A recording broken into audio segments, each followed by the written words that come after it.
we met, there was a discussion about the rotation of the chairs, and we can talk a little bit more about that. As the rotation falls, for better or worse, you've got me as your interim chair or chair. We'll see how that goes one way or the other. You all can make that decision here shortly. We're going to go ahead and get started with the Richmond Regional Transportation Planning Organization's Community Transportation Advisory Committee meeting. Like I said, I'm Gordon Dixon. We're going to do a roll call and certification of quorum. And I believe Janice is going to kick us off. Janice, are you ready? Yes, sir. Hold on one second. Certainly.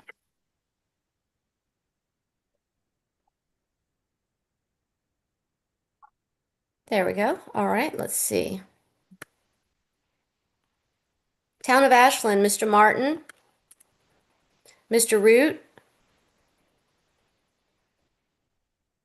Mr. Root, can you hear us?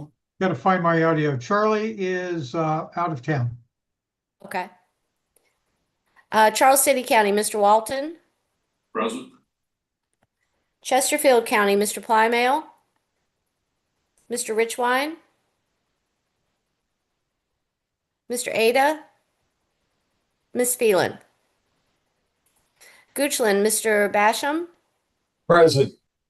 Thank you. Hanover, Mr. Waddell.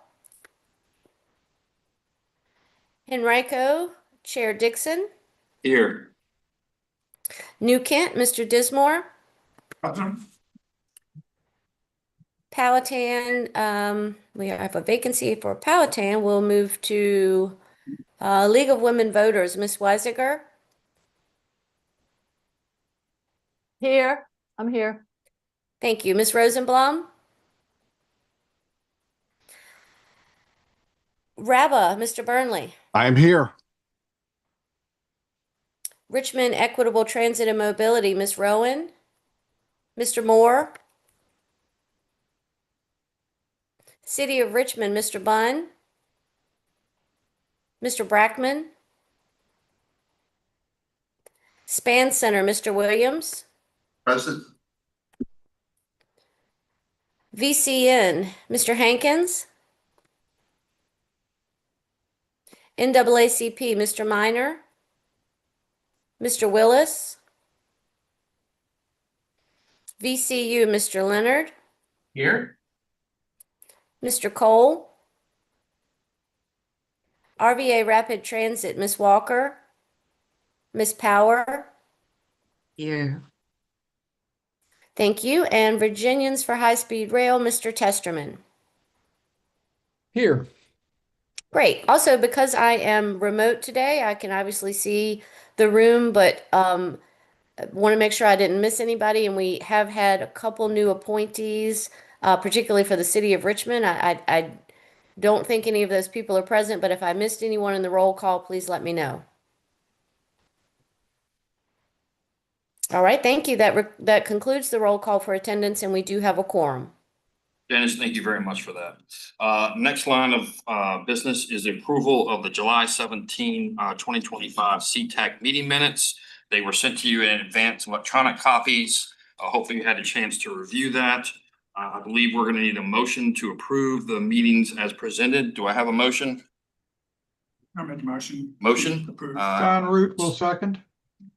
Second, motioned and seconded. All in favor, say aye. Aye. Aye. Sounds great. Chair Okay. Dixon, I understand Yes. that Mr. Root seconded the motion, but can you tell me who made the motion? I missed that. Bill Dismore. Thank you. Yep, New Kent County, Phil Dismore. Thank you very much for that. Okay. You good on that, Janice? I'm good, thank you. Okay, great. Second item on the agenda is the consideration of amendments to today's agenda. Does anyone have any amendments to today's agenda? This is your opportunity to make any comments about the agenda, changes, concerns, etc. New items that you wanted to bring up that aren't currently on the agenda. Okay, fantastic. No changes on that. Moving along, item number 3, open public comment period. We always have a time for the public to come in and weigh in and provide their perspectives on anything. Is there anyone here or online who would like to provide any public comments? Looks like no one in the room. Anyone online would like to do that? Appears like there's no one online who wants to do that, so we'll continue to move into our discussion. And so our next item, number 4, is election of the CTAC chair and vice chair. And Ken, I'm going to turn it over to you to Thank you, do some Mr. Chair. explanation. Thank you, Mr. Chair. We do have an established order of rotation for the chair and vice chair for CTAC. And as you all know, Andrew Bunn of Richmond has been serving as our chair. We normally elect a new chair at the start of the fiscal year. And following our last meeting, I started making some phone calls to folks about willingness to serve as chair and vice chair for the coming fiscal year. The next person in line was supposed to have been a representative from Powhatan. Unfortunately, we don't have a Powhatan representative. The next one after that is Hanover County, and we do have a representative from Hanover, Charlie Waddell, but he respectfully declined because of his other commitments. So that took me to Henrico, and Mr. Dixon was willing to agree to serve as chair. It's foolish enough to answer the He was foolish telephone. enough to answer the telephone. The rotation, or the procedures also say that next in line, is the next jurisdiction down. That representative will serve as the vice chair. In this case, Mr.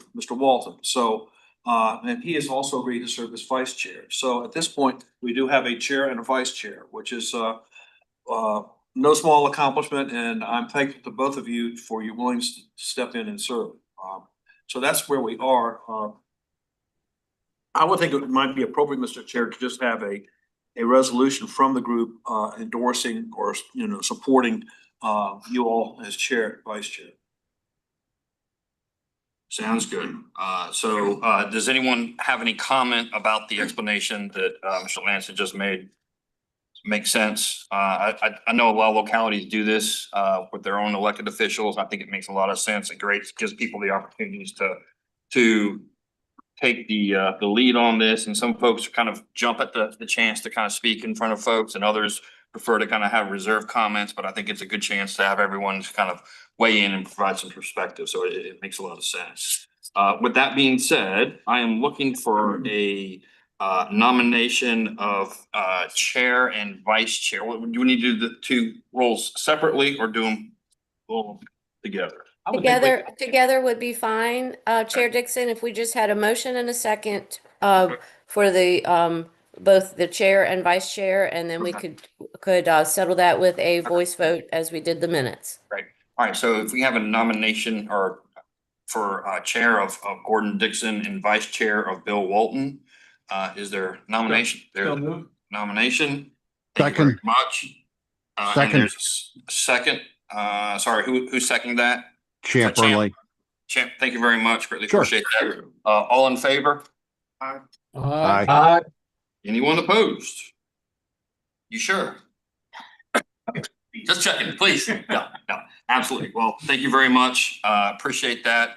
Hope to hold up the esteemed prestige of this role, and we'll go forward from there. Well, again, I appreciate your willingness to serve. It's important to us to have continued input from our citizens, and this body is an important part of that. So we thank you for your willingness to serve, and Mr. Walton as well. Sounds good. So thank you very much for that. So we'll move on, keep things rolling. Item number 5 on the agenda is the CTAC Chairs Report. Since I have been chair for less than 30 seconds, I honestly don't have that much to report. Other than Ken and I have talked a little bit offline. One thing I am going to do that we talked about the other day is I plan on attending the committee meeting next week to give an in-person report of this committee's to the Regional Transportation Authority in person. It's not necessarily required to do that, but I felt like it's important for us to have a face and have a little bit of a conversation with those folks so they know we're here and we're doing their due diligence as they want to do it. So I look forward to doing that. Anything else you all have, please let me know. I'll be glad to provide that input. So that's all I have for today. Thank you.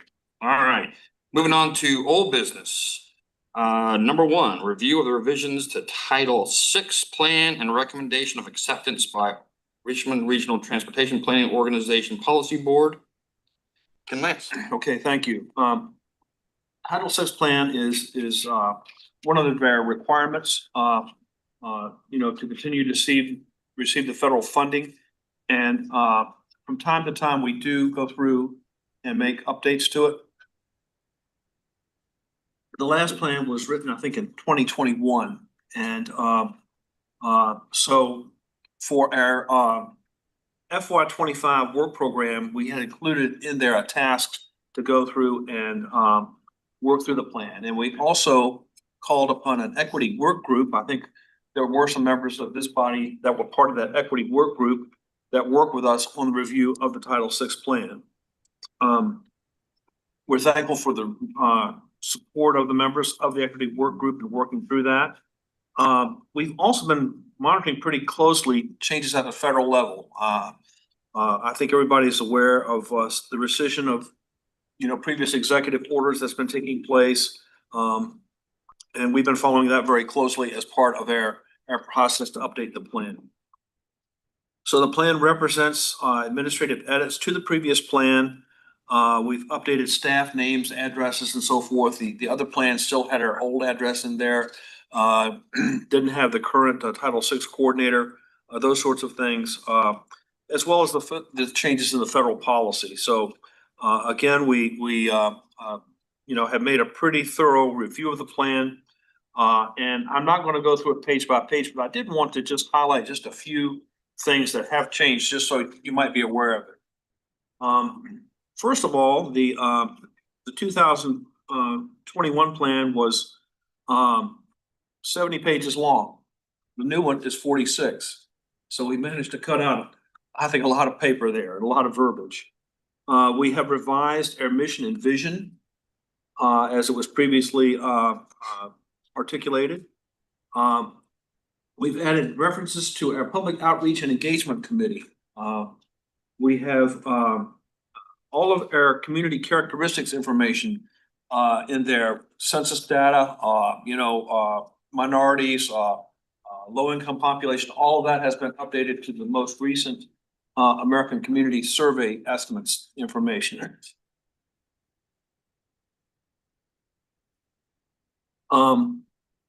There's a section in there, section 2, it used to be called analysis of disparate impacts. That has been changed to analysis of adverse impact. Section 4, there was a reference previously to environmental justice. This has been changed. There are now links to our engagement website and our public meeting participation guide. So we have changed that. We have deleted references to what's called Executive Order 13166, which was improving access for persons with limited English proficiency. Again, that executive order has been rescinded. I mentioned we've updated all of our demographic data. We have made some changes to our language assistance plan. There were references to assistive technology and bilingual staff. We have taken those references out. Another thing we had done in the previous plan is that we had certain sections where the information had been translated into Spanish. We're going to do a 100% Spanish language version separate from the English language. So those are among some of the changes that were made. And Mr. Chair, what we're asking today is for this body to recommend to the policy board approval of the plan as presented. That concludes your. Yes. Okay, fantastic. And I'll be glad to take any questions that everybody has. So are there any questions based on Mr. Lance's report today? All right. I have a question. I'm sorry. Yeah, no, that's great. Sure. Okay, this is Sarah Wiziger. I was just wondering if you could characterize the change on removing the environmental justice section, not having it in front of me. Right. I want to understand maybe what it was and if what it now is.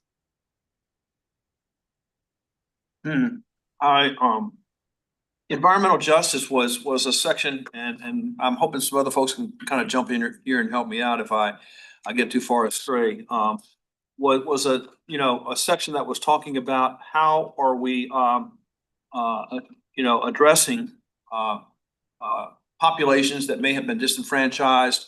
Are some of our projects, that are proposed, are they having an adverse impact, on these particular populations? And again, with changes coming from the federal level, we had to remove some of those references, but that doesn't mean to say that we are eliminating our efforts in that area. It's just the way that it is now is worded. I don't know if I'm making myself clear or not. Ken, if I could jump in and just Sure, Janice. explain that it is primarily a removal of that phrase. We have not changed any of our practices in terms of environmental justice, but with federal actions, that terminology has been removed from the plan. Ken, question. Go ahead. Yeah, I apologize. I haven't had a chance to review the changes. I wasn't planning on being here today. And with that said, do these changes give us the ability to do our job more effectively, and or the staff of Plan RVA to work more efficiently and better, or not, in your opinion, knowing the details much better than I? Yeah, but I think that we have, always made an effort to reach out to all aspects of our community.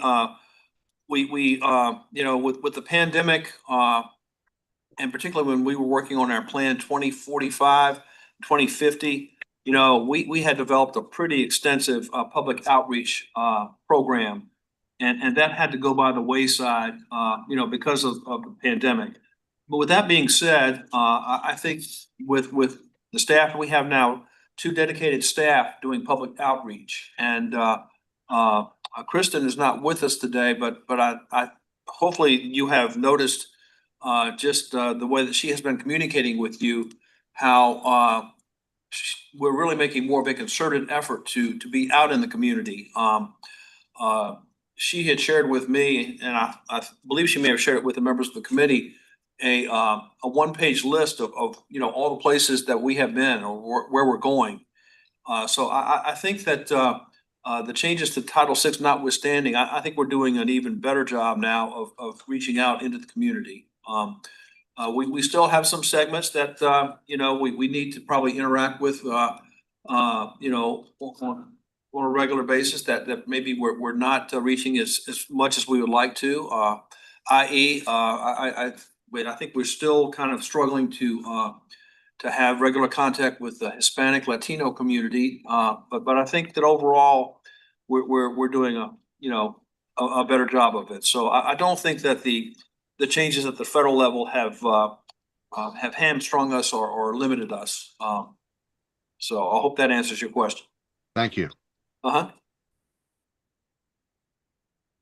And Mr. Lance, I want to point out, I do believe the chair's discretion can create subcommittees as needed. Right. With approval from the executive. Right. Correct. So right. if there is a topic or an issue they need to address, they Right. can create Yeah. that, so they have that authority, right? So it's okay. Helpful. Any other questions on that? Any other discussions? Hearing none, we need an action here as well. We'll need a motion to recommend the Richmond Regional Transportation Planning Office Policy Board approval of the Title VI plan as presented. Is there a motion?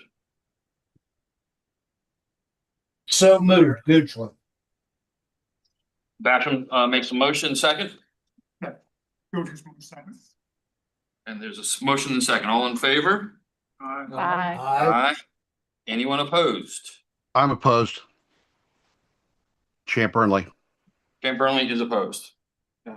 Thank you for that. Motion passes. Rolling on to item number 2. the CTAC member attendance and honorarium policies, review and reminder. Okay. This you may recall, we discussed this at the last board meeting as well. Policy that was sent out as well. So again, I'll let you kind of take it from there. Okay, sure. Thank you, Mr. Chair. Just want to remind everybody that, again, we are appreciative and also acknowledge your attendance here today. And we recognize for those people who are lay people who are appointed by the local governments and are here that, you know, you may or may not be compensated for your time here. So we feel that it's important to acknowledge and recognize that. There are some folks who are here in their official capacity because they're representing an organization. But for folks who may be retired or maybe even they're still working but have to take time off, whatever their circumstances, we feel that it's appropriate to provide some compensation. We admit that a free meal and paid parking is not enough. So on a pilot basis, beginning in July, we said that we would start providing an honorarium for our membership. This is voluntary. Excuse me. That you know, if you attend virtually, we'll compensate you as well. You know, you need to recognize that we provide an honorarium. Excuse me, that it could impact your taxes. But there's no limit to the number of payments that you can get. You know, so most folks have signed an enrollment form. If you haven't, please see me. Tony, Andrew, Jordan Cole, Michael Testerman, Champ, Mr. Dinsmore, Gonzalo, Mr. Leonard, Upton, Mr. Walton, and Mr. Waddell are the ones that have signed it. So the rest of you, if you will see me after the meeting, and we'd like for you to sign this regardless of whether you elect to take the honorarium or not. But we're gonna do this. I'll try sending it again. I have tried numerous times and I keep getting a reject from your mail server. Okay, Don. Janice is online with us, so we'll troubleshoot that and see. We'll send you one electronically, and please let us know if you get a bounce back. And I apologize for the difficulty in getting it back to us. Hey, Ken, clarification, please. Yes. What, I don't recall signing a document. What's precisely did this document say that regarding the honorarium? It basically says members are not employees of Plan RVA. Let me just Right. read it here. Member attendance will be verified. Those requesting an honorarium must submit a W-9 form to Plan RVA. Those receiving an honorarium must acknowledge receipt and review of the volunteer honorarium policy, which I just mentioned. That honorariums may be considered income for tax purposes. By signing, I certify the information I provide is true and accurate. That acknowledge receipt of the policy, give consent to RVA to use the information for the purposes of contacting me regarding matters related to the advisory committee and determining my eligibility. And again, this is a pilot. We're going to, you know, let this run for about a year and see if it has some impact on attendance and participation. And, you know, depending on how, what our findings are, we may continue it, we may discontinue it, we may modify it. So again, I just wanted to emphasize that it is a pilot. All right. So one more question as a follow-up, or two actually. Yeah. So I tell you the truth, I don't recall signing that per se, but that does not imply that if I signed it, I'm asking for an honorarium, correct? Because I have no intentions of that. Okay, well, on the form, individuals were given the opportunity to sign as to whether they wanted to take it or not. And let me see here. You scratched through and said not applicable. Okay, So good. I'm assuming by that you do not want to receive the honorarium. That is correct. Thank you. Okay, thank you, Champ. Mr. Chairman, Yes, sir. Bob Basham. Basham. Richland. Yeah, and Janice, this is what I was asking you about. I did get that email. However, I changed phones and I lost a lot of my emails. And I was just asking if that could please be resent to me. Absolutely. I'll get you one sent out this afternoon. Thank you very much. You're welcome. Janice, that's what I was reaching out to you about. Okay. Sounds good. Basham, thank you very much. Any other comments from folks on this item? I will point out, in a former life, I used to run a state agency that had 19 regulatory boards, and every single one of those boards had an honorarium, and so it seems to go in line a lot with a lot of public bodies these days. It's not a lot of money, Right. but it might incentivize some folks to show up or show up more. It also kind of reminds you of your duty to show up, right? If you're gonna do this, it's a good thing to kind of be engaged and participate. So I think it's a good thing, and you can, as Mr. Burnley referenced, you do not have to accept the dollars. The honorarium, you can just simply sign the paper, say I'm aware of this, and I'm going to decline it, and we'll move forward from there. So that's not a problem. So just please, if you haven't done it yet, make sure you get it out. If you haven't received it, or you received it or can't get it out because of the communications, both Mr. Basham and Mr. Root had referenced that they had difficulties getting it back in or getting it out. Please reach out to Janice Scott, and she'll make sure you get a copy of that. And you have copies here today. I have copies of the honorarium policy as Okay. well as the enrollment form, Okay. yes. So if you're here and you haven't done it yet, like myself, I'll out myself on that. We'll get it done today. All right. Okay. Sounds good. Thank you very much for that. Appreciate that. Mhm. Rolling on to new business. Item number 1 is review and discussion proposed RRTPO bylaw changes, CTAC charter specifically. Right. Let me find my place. Yep. I'm flipping around through Plenty of documents. plenty of documents here. We are reviewing our overall bylaws for Plan RVA and in conjunction with that, one of the suggestions from our attorney in reviewing the bylaws was a change in the voting numbers of CTAC. And let me read you. He is suggesting that the number of votes that each of you have as a representative would be equal to the number of representatives that your jurisdiction has on our policy board. You know, we historically don't take numerical votes here, Mr. Chair, but he still felt like it would be helpful to have that in place as part of the revision to the bylaws. And that's really about the only change to the bylaws. And this is found in your agenda packet. It's on page 15. So I can give you a minute to take a look at that. Those of you all in the room, I think it's on our hard copy, it's page 10, I believe. Okay. So you're aware, so you're keeping up.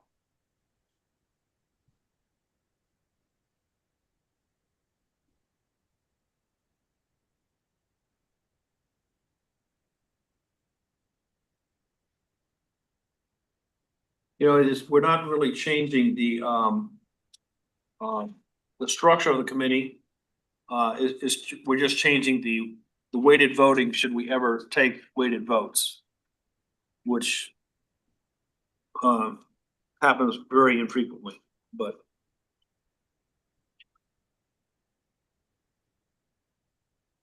Ken, if I could jump in, Sure, in Janice. case the CTAC members are not aware, the RRTPO policy board voting is structured based on population. So the larger localities, Chesterfield, City of Richmond, Henrico,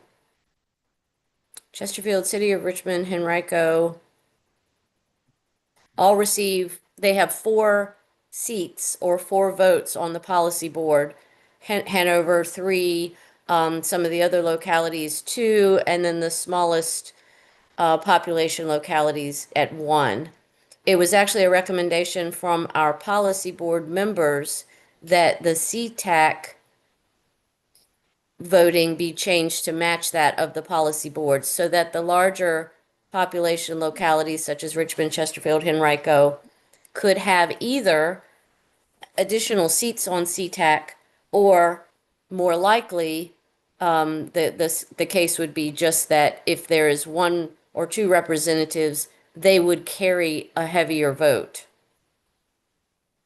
With the challenges that we have had having all of our CTAC seats filled, the possibility of having 4 Richmond, Chesterfield, or Henrico CTAC members is probably not practical. So it would be more practical to simply have those members' votes carry the weight of 4 rather than 1, if that makes sense. Yes. Yes, thank you, Janice. So, question, Mr. Chairman. Mr. Burnley. Yeah, let me ask you, I guess I didn't realize this. Who is the Commonwealth of Virginia Secretary of Transportation or designee? Do we have a designee that sits on the MPO? And who is that? That would be VDOT. The VDOT representative is technically the Secretary of Transportation designee. Who is that, out of curiosity? We have It's usually been Dale Totten and Okay. Mark Riblet as his alternate. Mr. Totten is of course, the district administrator for the Richmond district. Okay. Because just looking at that, I guess I'll admit I didn't realize that. Right.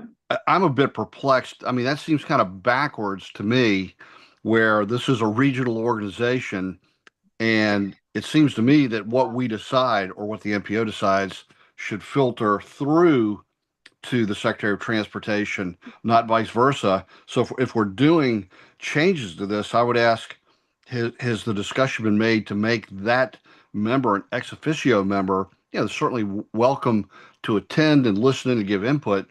But to me, that's kind of backwards, having a state official voting on a regional organization. It should filter the other way up. I don't know, just a thought there. Thank you. Burnley, it's a good question. I see your line of thinking on that and the direction it goes.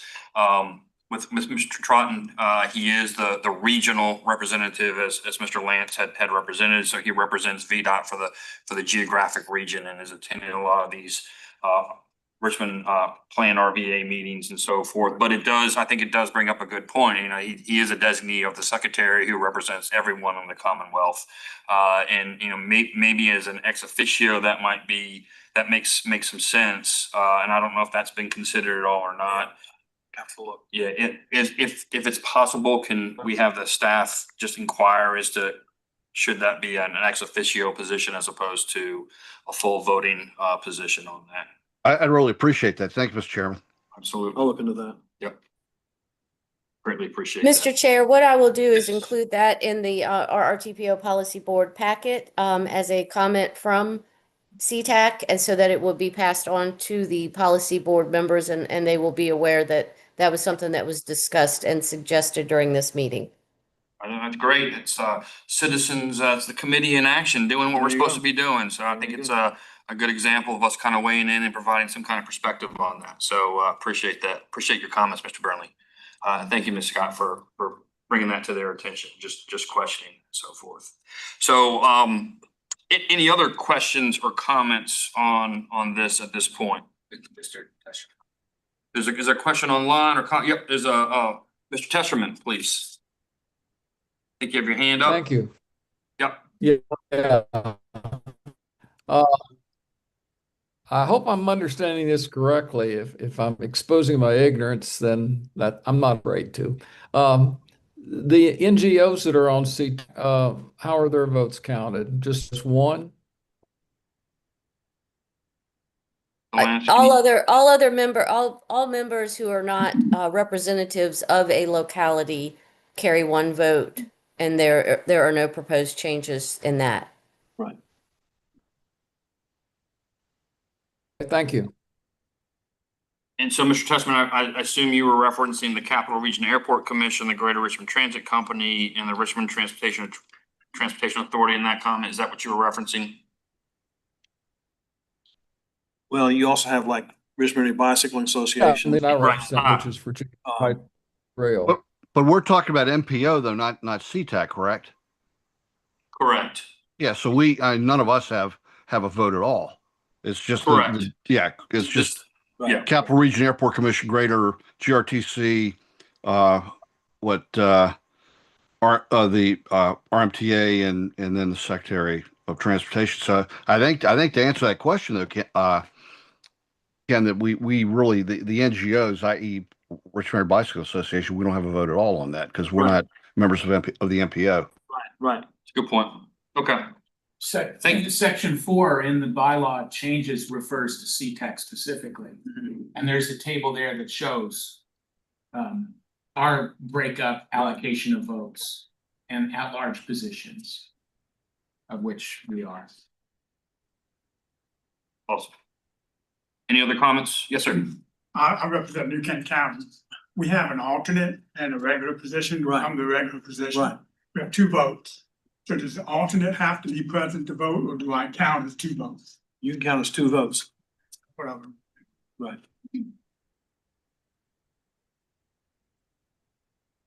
Okay, any other questions? Appreciate the discussion and comments on that. I believe we need a motion on this one as well, Mr. Lance, is that Yes. correct? Yes. So we need a motion to recommend to the RRTPO Policy Board approval of the bylaws as presented, noting the comments that we had made to Ms. Scott to inquire regarding the ex officio position for the Secretary of Transportation. Is there a motion for approval? Make a motion for approval. Mr. Walton makes a motion for approval. Is there a second? Second. Seconded. Tony Williams. Tony Williams. All in favor? What discussion? Oh, it's discussion. Sorry. Discussion on the motion? Sorry, Mr. Burnley. Go ahead. Yeah. So again, based on the prior comment, if we're talking about a vote to the MPO, and I certainly, and I guess I need a point of information, Ken or Janice, is there a sense of urgency? I'd like to get an answer to that ex officio question before I vote to approve the recommendations, because if we approve this now, it's kind of a moot point, isn't it? The policy board will be reviewing the proposed bylaws amendments at their October 2nd meeting. That will be their first of 2 readings and votes on the bylaws change. It requires any changes to the bylaws requires the board to vote twice at 2 consecutive meetings to do so. We don't, I'm not sure that there's any way we have the ability to get an answer to you on the question of changing the Secretary of Transportation's position type from a voting position prior to October 2nd. That's something that could be brought up to the board members at that meeting, and they could decide at that point whether or not they would like to make that change in the changes to the bylaws. But what we need a vote from CTAC today on is whether or not you recommend approval of the bylaws changes. The motion could be that you recommend approval of the bylaws changes with an additional change of, and you could list out the suggested change for the Secretary of Transportation position. But we do need a vote today from CTAC so that we can include it in the policy board packet for October 2nd. All right, then if that's the case, if it's the pleasure of who made the motion to approve? It was Mr. Walton. So, Mr. Walton, if you would agree to it, I would be happy to offer that we amend it with that amendment, that it would be the pleasure of not me but CTAC to make the Secretary of Transportation designee an ex officio member, so anyway, I guess I'll ask you that question if that would be amenable to you, because if so, I'll make that amendment to your motion. That would be fine. Okay, so we have a friendly amendment to the motion. Is there further discussion on the amendment? Okay, so the amendment basically is approval of the proposed RRTPO bylaw changes with the recommendation that the Secretary of Transportation vote become an ex officio member of the policy board is our recommendation. All in favor of that, Mr. Walton? Yeah, vote on the amendment. Motion and a second, so we're in a good position on that. So all in favor? Aye. Aye. Anyone opposed? I do. Mr. Basham, one opposition. Any other oppositions? And Ms. Scott, I hope you're checking the chat room because I don't see the comments in that chat area. I just want to make sure that we're collecting anything on that in case there's some technological issues with people on the audio. Yes, I am Okay. monitoring that. Thank you. Great. Okay, so that motion is approved and we'll move on to the next item. Okay.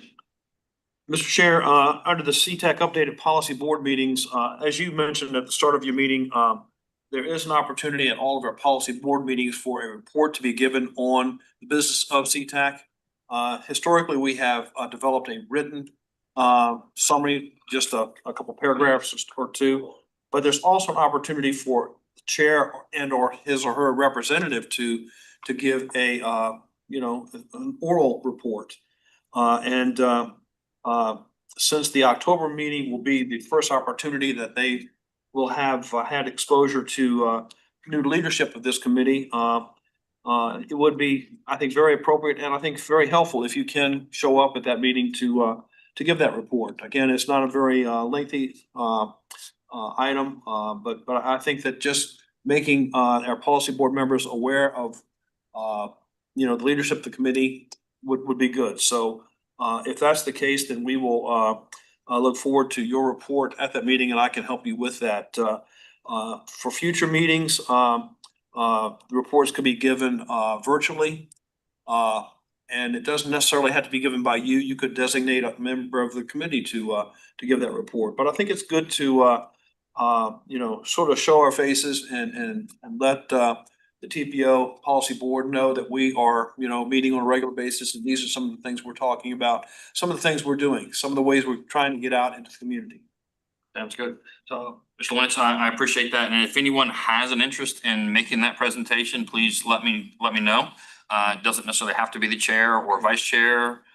It can be anyone on the committee or someone who wants to attend and make that presentation at some other time in the future. Please reach out to myself, Ms. Scott, or Mr. Lance, and we can make that happen. But I'll be glad to We'll put you down for October. take that October opportunity and then go forward from there.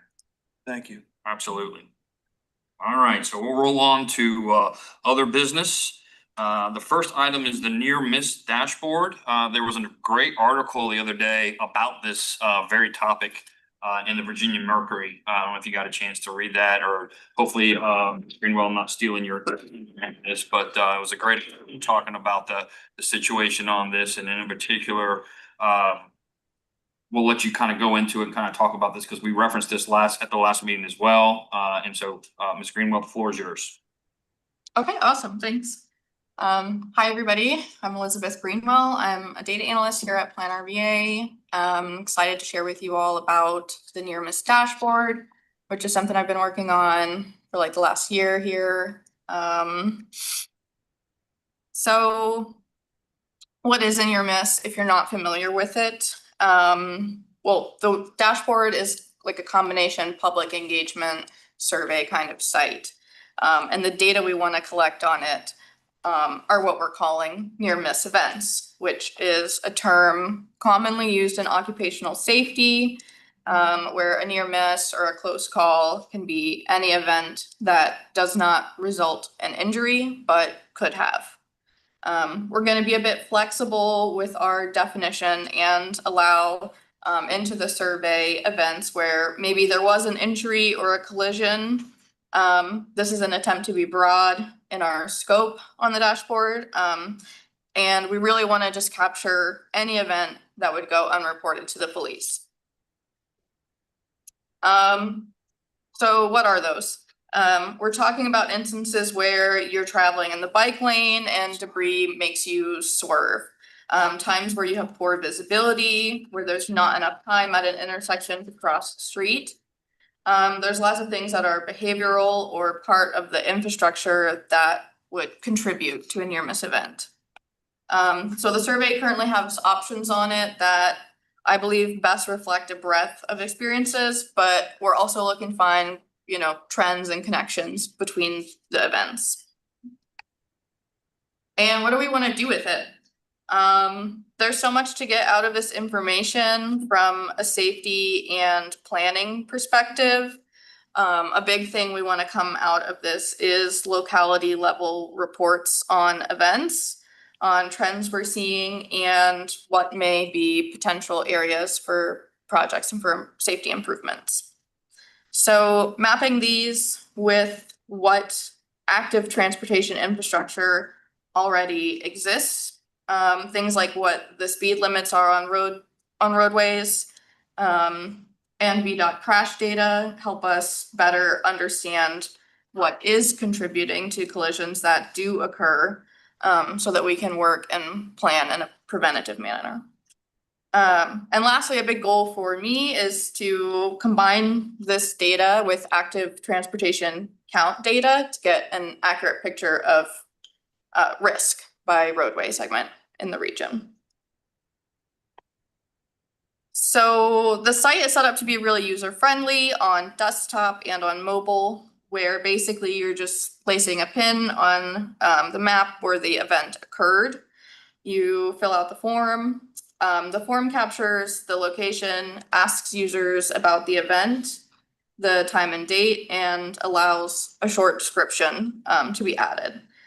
The dashboard page is where users can scroll around and see other events, and kind of explore the trends on the map themselves.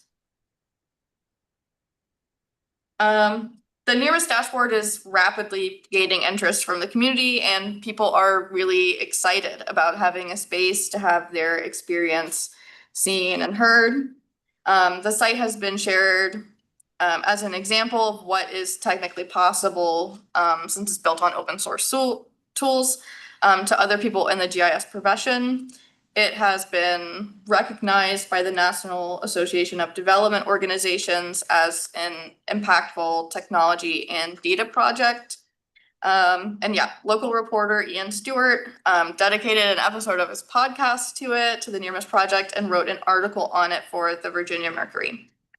All this shows that there's big potential here. We're really tapping into a space where people want to give feedback into.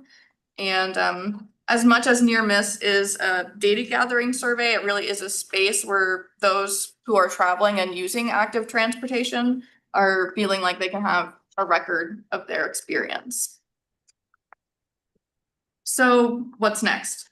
The excitement, engagement on the site has been amazing. It's been so amazing that we need more storage space for the data collected. We've had over 200 responses since we fully shared it with the public back in March. And we need to move to a space that's going to allow us to accumulate multiple years worth of data. So that development is in progress. The dashboard page is also going to undergo an update to add the user's descriptions to the pop-up on the map, and report back some of the statistics from the survey and graphs and charts. So the site has existed in kind of a beta site for a while, but please stay tuned for updates. This is a priority for me, and I'm very dedicated and excited to see where the near miss dashboard goes, and how the community responds to it. I'll leave my remaining time for questions. Sounds good. Really interesting program. I think this is really neat. I love the whole open source concept. Pretty much report this instantaneously as opposed to having to write a letter or go home and send an email out to someone else and kind of get that kind of reported in real time, and it really is something that can be done pretty quickly and succinctly. So I think that's great. Open up to questions or comments from the folks here. Yes. Yeah. Hi, I'm Fatima Kamara. land use and transportation manager with Virginia Conservation Network. Mhm. I was just wondering, I noticed on the map, it was the responses so far have been very concentrated in Richmond City proper. Yep. Is there a plan to get it to more of the counties? Currently that's part of our larger engagement, wherever Kristen is, the near miss dashboard is, sharing it, and she's very active on social media sharing it. I think that's just a reflection of where the population is and where people are doing the most active transportation. And I think I can see an organic growth of this, you know, like you kind of referenced the central kind of population bases and then kind of growing out. Can you back up a couple slides? Because you know, the spot, that one right there is great. Sort of the what's next. You can sort of see the geographic map there and where I assume those is sort of the key points on that. And then when you take this information, who else are you reporting it out to? So we'd like to make locality level reports, so a report for each of our localities that has the information, the trends specific to there, and things that we think would be useful, like recommended areas for projects, hotspots, trends. There is a potential to have this data updated as a shapefile if people want to download it, interact with it. As it exists right now, it's just a simple API link. People have the technology and ability to do so. You can just call to it and access it. And I want to keep it open like that. Sounds good. Any other questions or comments from folks? Is there a question online? Looks like there may be a question online. Dan Mata? Yes, thanks. I just wanted to quickly add, we are in the early stages of updating our regional safety plan, and we are expecting to promote this a lot during our engagement opportunities and just the entire process of updating the safety plan. So we're hoping to get a lot of more information out of the near miss to feed into the safety plan and vice versa. So just wanted to add that. That's great, Dan. I really do appreciate that. I'm reminded, I was learning about a Purdue University study where they are using ways to determine where there are hard braking along various different interstates. It's not information that's reported by GM or Honda or anyone like that, but it's just the Waze app kind of reports where there's hard braking, and as a result, they're able to pinpoint where there are potential places for future accidents, because the statistics say where you have hard braking, for every, I'm making this number, every 150 hard brakes you're going to have end up having an accident within so many number of cars in that exact location. So you know that there's an issue there that needs to be corrected on that. So I can see this correlating very well to something like that, especially if you see some hot spots areas, tight corridors, Richmond City, you may have a lot more near misses. So that makes a lot of sense. So Dan, I greatly do appreciate that. Good stuff. Sarah? Hi, this is Sarah Wisiger. I guess I have a comment, and I really appreciate this near miss dashboard as a pedestrian cyclist and being around transportation engineers who are often looking at data from police reports and that kind of thing, and maybe not always getting the information, the more fine-grained information of near misses that could affect the latent demand and create situations where people are less likely to walk because of these types of adrenaline pumping near misses. And I just want to know, well, I guess the only I could frame a question is, do you have any feedback from traffic engineers in the region on what this kind of data might mean to them? I don't have feedback from traffic engineers specifically. We've had a lot of questions from people that, one person from CTAC did already email me some questions, and I've had feedback from community members about things that they would like to see on the survey, such as just other facets of the infrastructure that they'd like it to be a part of the checkboxes. So that's very interesting. I like that you pointed out that having a near miss contributes to why people don't want to engage in active transportation again.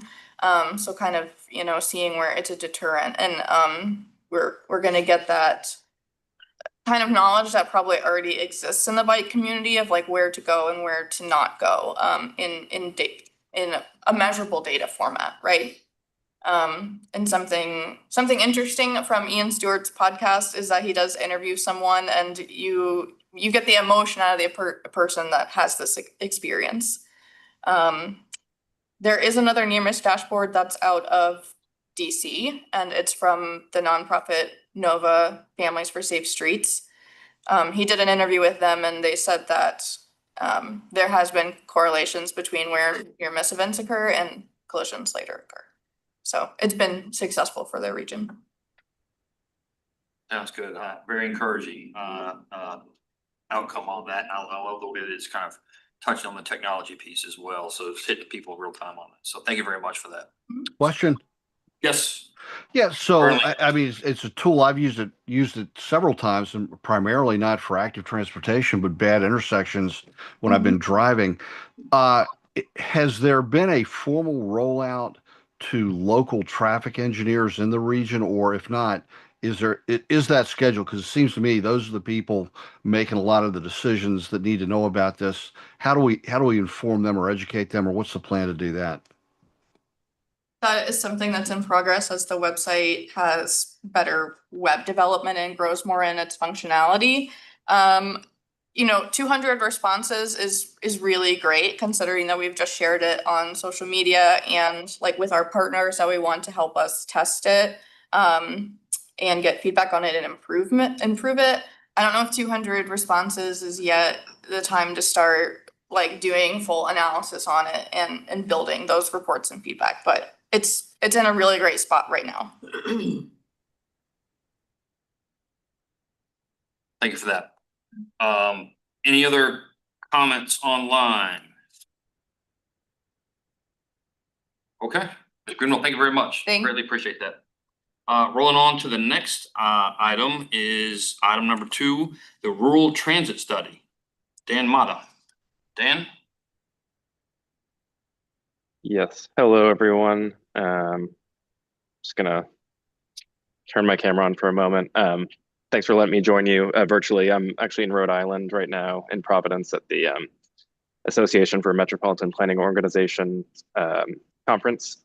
So appreciate you having me virtually. I will just go ahead and turn my video off for this though.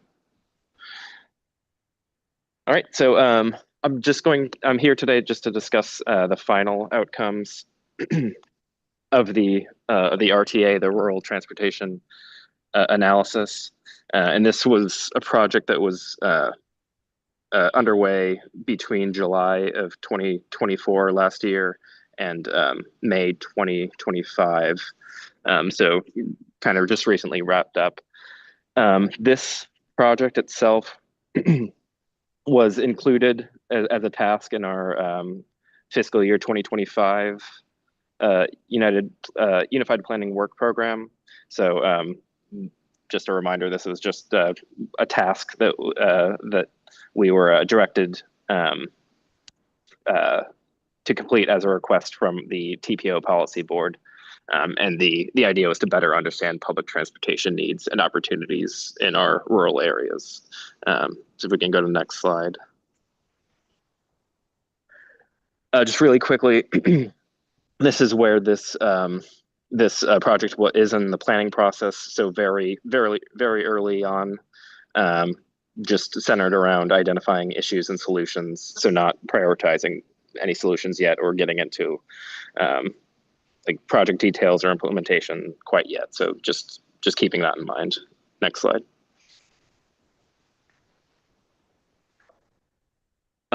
So a quick overview. The goals of this process, were to understand the current rural transportation needs, as I mentioned, evaluate the potential for future ridership for different service alternatives, and then develop those service alternatives that are flexible and actionable in the future. And the whole process produced an engagement report. We had pretty significant public engagement for this for the RTA.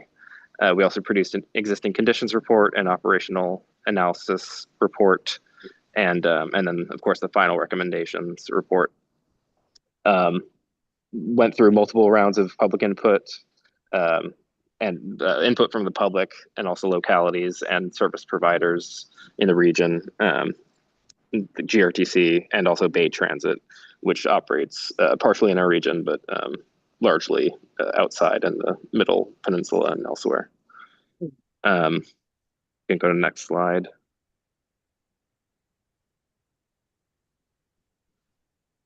Oh, it seems like there's a slide missing, just showing the map of the of this project area. So just yeah, you can go back. I may not have sent the right slide deck, but essentially the service area that is included in the project is are the counties of New Kent, Charles City, Hanover, Powhatan, and Goochland.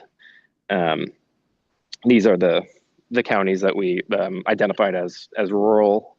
Of course, there's a lot of parts of these counties that are not so much rural, you know, like around Mechanicsville, Atlee, and Hanover, but the entire county was just included for the sake of the project. So these were, after speaking to the public and the our localities and partners in the region, these were the key needs that we found. A lot of these are probably not very surprising to everybody here, but we found that public transit is extremely 5-county study area. And I think in the map that I was meaning to include, it did show the existing GRTC Link microtransit services, which partially go into some of the rural counties. So there's not existing fixed route service in any of these rural areas yet, but there are certain areas that have microtransit available to them. Older adults, people with low incomes, and people without cars obviously face highest barriers to mobility.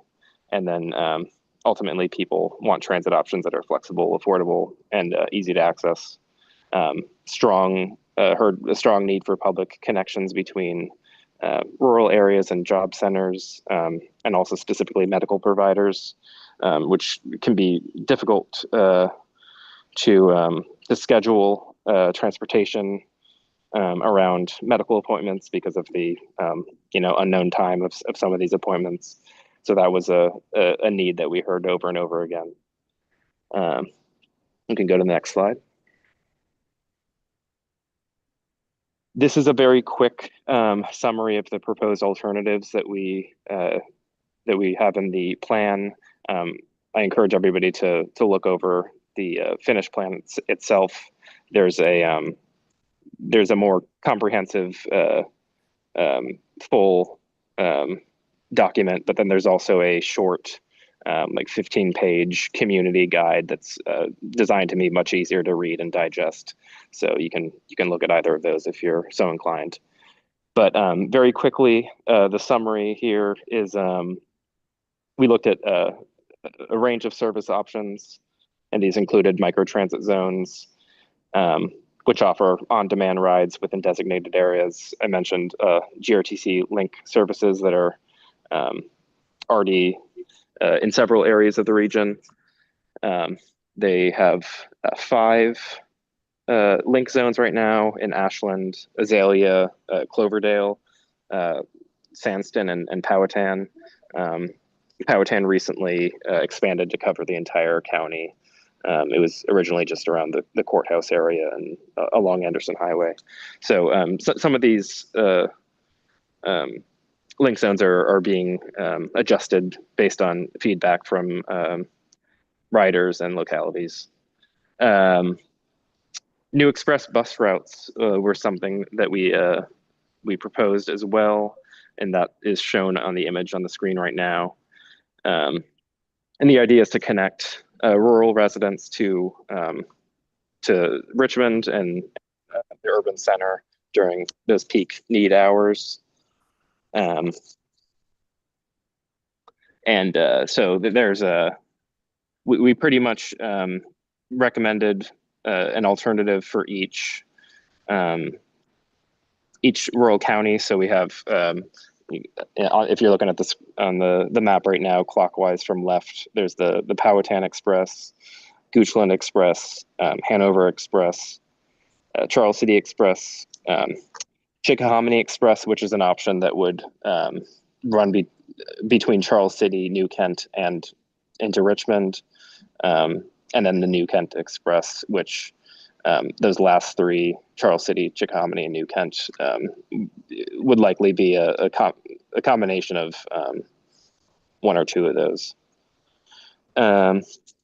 And then also we looked at expanded demand response services for people who might need more door-to-door trips, help with door-to-door trips. And then also looked at just kind of more simple community-based solutions like volunteer driver coordination to fill in service gaps. This is kind of like the last resort type of service for people who might not be able to get to those express routes or have a demand response or be near the microtransit zones. Just kind of looking at where volunteer drivers already exist, whether they're like churches, religious organizations, community organizations, or civic leagues, just kind of figuring out a way to coordinate those services. And we are in the very early stages of looking into a rural transportation assistance program as a potential opportunity for coordinating those services, but that is very much in the beginning stages. So I can't really say much more about that right now. Next slide, please. So as I said earlier on, this project, this is pretty much in the very early stages of the planning process for establishing better rural transit connectivity.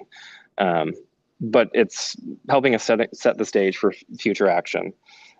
So the findings will help inform us as we work towards pursuing funding for implementing these services, coordinate better with partners like GRTC, Bay Transit, and local governments, and fold our rural needs into larger regional plans like the ongoing long-range transportation plan and regional public transportation plan. And we also found that this work helped deepen relationships with local communities and stakeholders, a lot of rural communities and stakeholders that we traditionally have not had strong connections with. So that's good that we're making some inroads there and using that as a thread that we're kind of using to connect all of our projects a little bit better. Next slide.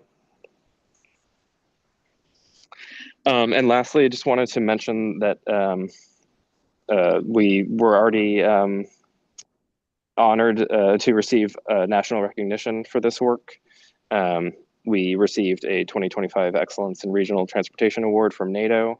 And Holly Gordon, who is our Senior Communities Engagement Manager, had the opportunity to present at the NATO conference in Iowa in July of this year. It was a very popular session, and this is, of course, is a national conference, but people were coming up to Holly after her presentation and mentioned how they were already familiar with Plan RBA and some of our work, which is very encouraging to hear. So yeah, that kind of wraps up a very quick overview. We do have we have the main report and the community guide that I mentioned on our engagement website, and also on our main website's public transportation page. So encourage everybody to look at the report. I'm sure we can also send out a copy as well. But happy to take any questions or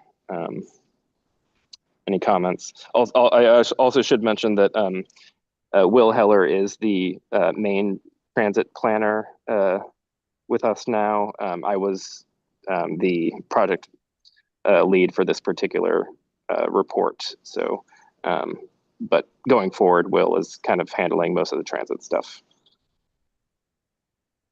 Dan, thank you very much. Greatly appreciate that. Ms. Burnley, you have a question? Go ahead.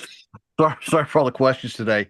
Dan, I'm curious, do you have examples of best in class for localities, and not just in Virginia, but around the United States, where you can make that work? I know a lot of denser urban areas are having a tough time making transit work right now. And I'm just thinking, what kind of numbers do you need to make for this to really make economic sense to do that? Are there people doing it, and what are their experiences?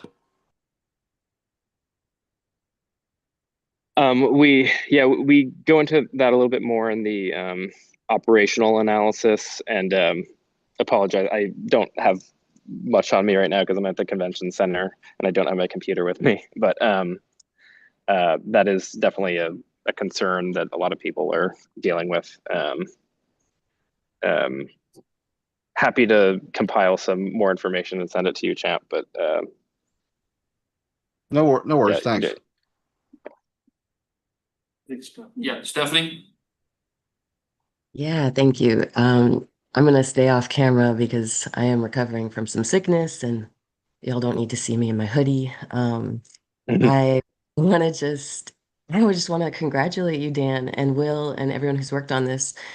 Seeing that map is really inspiring, and it of course, I'm sure you all are aware, but it echoes so strongly towards our 2040 vision map, right, of having regional connectivity and access. Um, and like having, I think that map has like 13 BRT lines, right, running across the region. Yeah. So to even have this as a stepping stone towards that, that's what I felt so strongly when I saw that map. Um, Having express routes, yeah, I think that's brilliant. And let's see, I also want to let everyone know our organization's hosting our State of Transit report release tonight, where we have also like featured a bunch of, we went really in depth on microtransit this year. So the present zones and, just seeing how, knowing that, like, say, Powhatan, for example, you've got an express route that's coming from Powhatan right into the city of Richmond. Like Powhatan, the entire zone right now, the entire county, excuse me, is a microtransit zone, right? So right now, like I think it's very timely what you're doing and what you have done, and I can just see it like fitting in so well. And one thing that I think we really need to work on, all of us who are interested in furthering this vision, is letting people know that this is actually possible and this is online. For example, when we speak to people in Powhatan County, I've spoken with folks either at the farmers market, farmers or just people I meet who live in Powhatan. They have no idea that microtransit is a viable thing for them right now. A lot of people are not aware of this service. So I think I just want to give that feedback that as you continue working on this project, I wonder how we can keep that in mind with our engagement strategies, making sure that we're working with our localities to really push the message. Like once it comes online, okay, how do we reach the people? How do people, get to know that this is available to them now? So yeah, thank you and great work. Thank you, Stephanie. And it reminds me, I was at one of the RVA meetings last year and talking to a couple of the county administrators there. They referenced how important the microtransit was for their rural localities.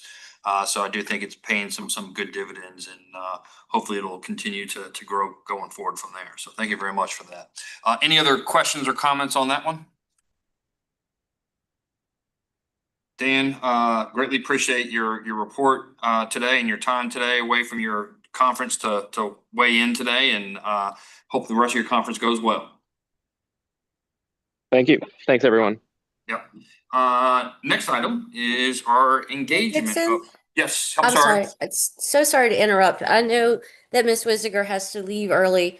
And before she does, if you don't mind, because we did have opposition to two of our previous votes, I would like to circle back and do an actual roll call vote so that I can make sure that I record correctly in the minutes who was in favor and who was in opposition. Okay. So I would first go back to the vote for it was a motion to recommend RRTPO Policy Board approval of the Title VI plan as presented. And so if I could, I will call Mr. Root. Are you in favor or opposed, Mr. Root?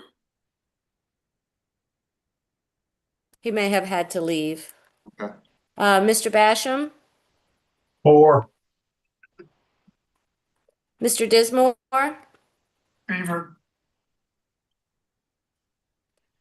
Mr. Burnley, Nay. Mr. Williams, In favor. Mr. Leonard, Favor? Mr. Walton, Favor. Miss Wiziger, Aye. Miss Power, Sorry, Miss Miss Scott, Power. can you, hi, Yes. can you just remind me, what is this particular one? Is this the Title VI? Yes, this was the Yeah. previous vote on Title VI. Thank you. Aye. Thank you. Chair Dixon Aye. and Mr. Testerman may have left as well. And I will note in the minutes that they were there previously for the voice vote. And now I'll do the same Yes. poll. Janice? Yes? I'm just Yes. making you aware that if you look in the chat, Mr. Testament had put in that he abstained. Got you. Thank you. Appreciate the information there.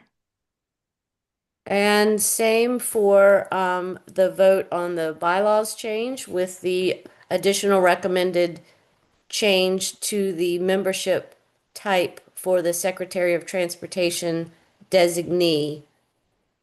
I'll call Mr. Basham, Against. Mr. Dismore, Aye, yes, favor. Mr. Burnley, Yes. Mr. Williams, Aye. Mr. Leonard, Yes? Mr. Walton, Yes. Miss Wiziger. Opposed? You. Miss Power, I'm gonna abstain. okay.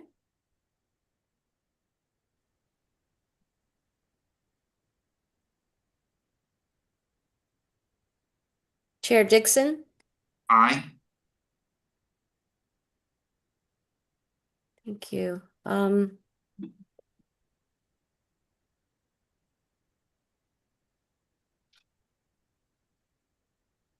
think that's everyone, right? Thank you. Yes, that's everyone. Thank you. All right, absolutely. Okay, we'll continue on with our other business. Item number 3, engagement update. Kristen Hutt. Kristen?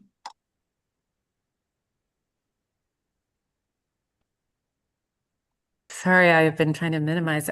You've seen many backgrounds in the past few minutes. This is me at a conference, the Sovereign Nations of Virginia conference today in Glen Allen, finding a quiet space after lunch. So if you know about where in the world is Carmen Sandiego, you could think about me solving crimes and mysteries. Tonight, I will be at that State of Transit report release event that RVA Rapid Transit is holding at the Common House. So I look forward to seeing any of you who might happen to be there as well.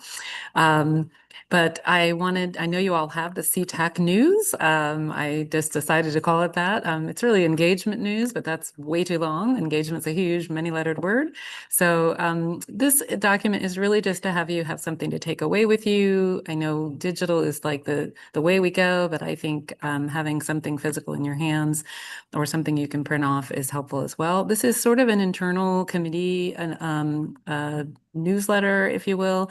It just pulls things that already exist on our website, in the newsletter, other places. So it is not anything that isn't already available to the public, with the exception of my little meeting link on page 2 at the bottom. That is sort of just a special for you and for the Public Engagement and Outreach Committee on Plan RVA Commission Board. I just want to call out a couple of things here. I'm sure you've had a chance to look at it.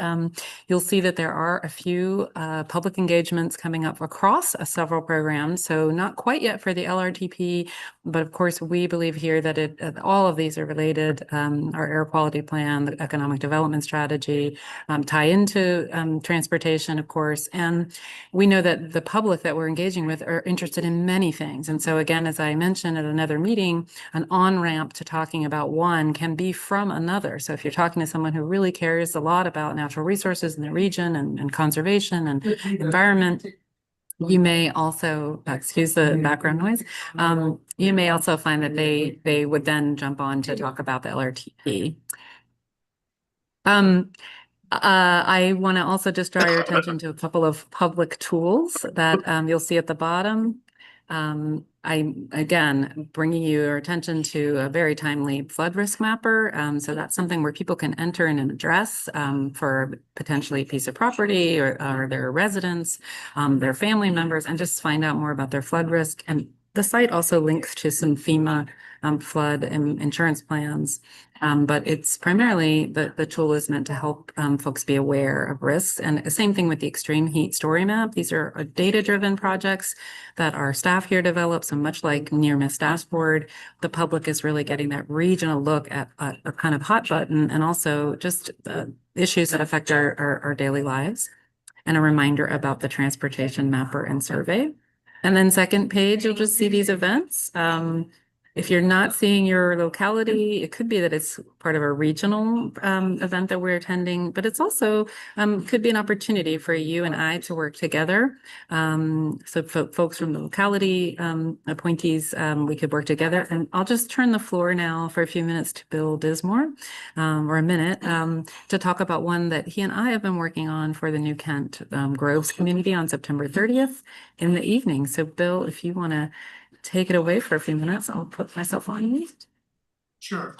Since I acquired this role with New Kent, one of the biggest things I've run into is most people don't know what CTAC does and what the Transportation Board does. As you know, we have I-64 widening going on, so there's a lot of complaints about that construction project and what it does to traffic. And of course, it leads to more demand for things to be fixed, and they don't understand that you can't just ask your board of supervisors to fix something. It takes years of planning, studies, and engineering. So the purpose of this meeting on September 30th is to provide education to the people in New Kent County, to educate them on what the Richmond Regional Transportation Planning District does for them, who are members, how we cooperate together in partnership to get a lot of these things to make the community safer transportation-wise. We're also bringing in some senior citizen services because our community is 55 plus, and we're looking to have probably between 75 and 100 people show up. So it's our first real attempt that I'm aware of the last 5 years to actually communicate with the public. Kristen's been a great help in putting this together and give me the tools to do that. So we'll let you know how it turns out. If I show up in the next meeting, that means I survived. And there are Buc-ee's coming to your county as well. You talked about traffic. We have Buc-ee's, we have AutoZone, we have a number of trucking industries coming in, and they all kind of congregate at exit 211 off I-64. Route 106 is currently the only bridge over I-64 at that area, and it's now one lane controlled by 4 traffic lights. Traffic coming off the interstate, traffic going across the interstate, and it's a nightmare. But 18 months from now, everybody should be happy. There you go. Sounds great. Thank you very much for that.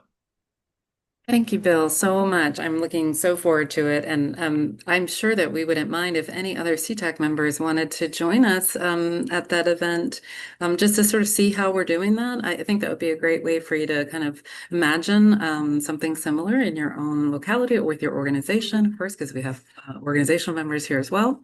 I'm going to switch over now I think you'll still be able to see, oh, look at the penguins.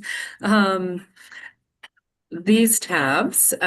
So I want to acknowledge something that was mentioned before about the update to the public engagement plan, the fact that we have a public engagement plan as part of the RTPO, part of Plan RVA. And you'll find that here on the Plan RVA website. Oh, my screen sharing is paused. Can you still see anything that I'm sharing? We see your color tab sheet right now. Your engagement opportunity, sorry. That's See so that news right now. strange. Okay, let me stop sharing for a second. I'm so sorry. It told me that it was pausing. I'm going to come over to this window. Great. So you should see here on the Plan RV website that there is under the columns are really, you can go to our programs and then to transportation, and then you'll find the public engagement plan here. That's also where the Title VI plan lives. About members, you can see the list of all yourselves. But here's where we place not only the actual public engagement plan, but then the update, and you'll see that there is one from fiscal year 24 and also fiscal year 25. I've already gone ahead and opened that so you can just sort of see that it is filled now with a couple of pictures. It has an introduction as it has in previous years, but we added an additional measure because we created the engage.planrva.org site. So we've added some metrics from there. You can sort of see an overview of kind of the metrics around our engagement in a report style, and even some news reports. We track all of the mentions in the news, and a year-over-year comparison of some of our social media platform reach. And so you'll see that there's some images there. So we do a lot of internal tracking. And of course, those are public reports. And I just want to draw your attention. Again, that's located on the transportation internal page. And there's a public engagement plan link. And then lastly, invitations. So you've gotten some emails from me inviting you to squirrels games. I took my son and my husband came, and my son was able to throw out a first pitch on behalf of Plan RVA, which was great because he's a high school pitcher.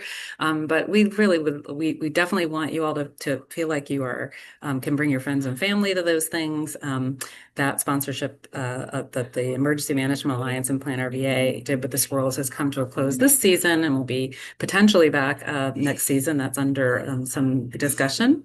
But the symposium, the YMCA of Greater Richmond hosts a symposium. I have served on the planning committee for this event for the past 2 years. And so when I came to Plan RVA, I continued that work. This theme is the Tide with RVA Rising. You will recognize that potentially from our discussions of that are Plan RVA, key imperatives, and our regional strategic plan that the RTPO approved is actually tied to the RVA Rising, the pillars from the Economic Institute that RVA Rising is built from. This event is happening on the 26th, which will have a presentation from them. I'm also doing an exhibit to capture stories. You'll see there's a host of speakers, and we purchased a table for CTAC. So we definitely want you all to join us. Right now we have 3 CTAC members who have taken a seat, but I would really love to know, hopefully by the end of the day, because they do want us to send the names, if any of you is interested in attending on next Friday and sitting together and sort of having that time to get to know each other even better, but experiencing something pretty fantastic. There's some VR and there's some writing and then there's a happy hour at the end. But again, we've purchased tickets for CTAC to come. So just send me a quick email, or you can tell me right now in the chat if you're online, if you'd like to attend with us. Thank you so much, everyone. Kristen, how many seats do you have left for that? 4 seats remaining. Okay. Sounds good. So please, if you're able to do that, check your calendars. And you said it's next Friday morning, correct? I think that's what I saw. Next Friday, all day. 8:30 to 4. Lastly, I want to make sure you all know that you are all signed up to receive the newsletter. I realize that there are a few people who may just hadn't done that. You are free to unsubscribe, but of course we hope you won't. They can only come out once a month, but I didn't want you to have that as a barrier to additional information. And that's also has board updates and some other things from our partners. Sounds good, Kristen. Thank you very much. Any questions or additional comments? Kristen? Mr. Chair, just wanted to point out, I've got a handout here, kind of going old school on everybody, but yesterday, GRTC sent an email out. There are some upcoming opportunities for public engagement through them. So I'm going to pass around copies of this.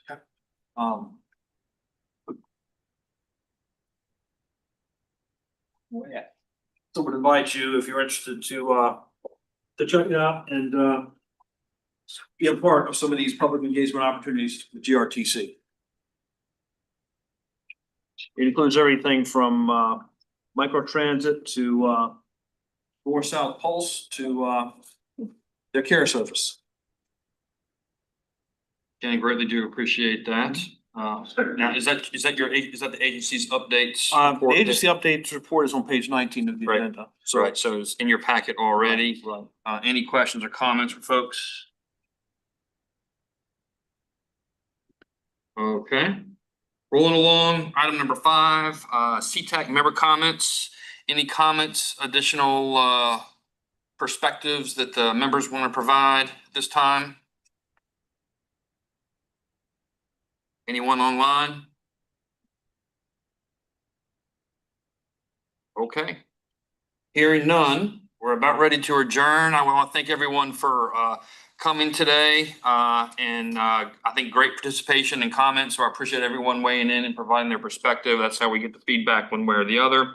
Our next meeting is November 20th, 2025 in this room at 12 noon with lunch. Just quick reminder, if you need to fill out the form, see Ken Lance regarding the per diems to make sure they know one way or the other. They're going to get that out to at least 2 people, I believe, as we go forward from that. And we stand adjourned unless there are any other comments. All right.